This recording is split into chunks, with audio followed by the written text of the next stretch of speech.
நீங்கள் பார்த்துக்கிட்டு இருக்கிற இந்த செடி வந்து ப்ளம்ஸு செடிங்க. நம்ம ஊர்லாம் ப்ளம்ஸ் விற்கிறாங்க இல்லையா மார்க்கெட்டில், அந்த செடி இங்கே பாருங்கள். பூ எப்படி பூத்துருக்குன்னு பாருங்கள்.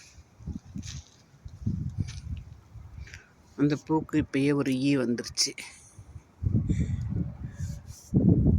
இந்த பூவில் ஒரு ஈ வந்து சாப்பிட்டுட்டு இருக்குது. இது இருந்துச்சுன்னா தான் மகரந்த சேர்க்கையும் நடைபெறும். இங்கே பாருங்கள், காற்று அதிகமாக அடிக்கிறதுனால செடி கலகலன்னு ஆடுது.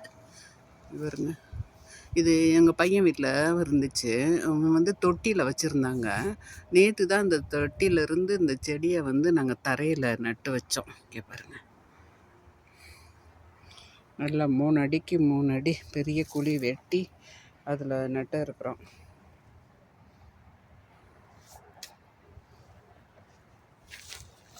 சப்போர்ட்டுக்கு 2 குச்சி வச்சுருக்குறோம். இது இந்த வின்டரில் எல்லாம் காஞ்சி போயிடுச்சு. காஞ்சி போச்சுன்னு சொல்ல முடியாது.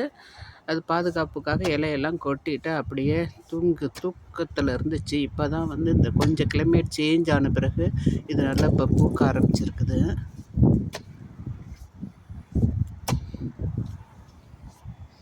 நல்லா பூத்துருக்கு பாருங்கள்.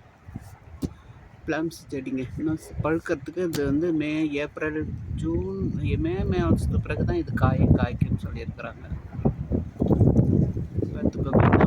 ப்ளம்ஸ் செடி காற்று வேகமாக அடிக்குது, அதனால் செடியாக ஆடுது. குளிர்காற்று இது, நார்த்துலேருந்து குளிர்காற்று.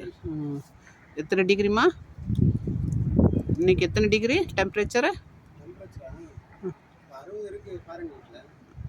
சென்டிகிரேடில் என்ன?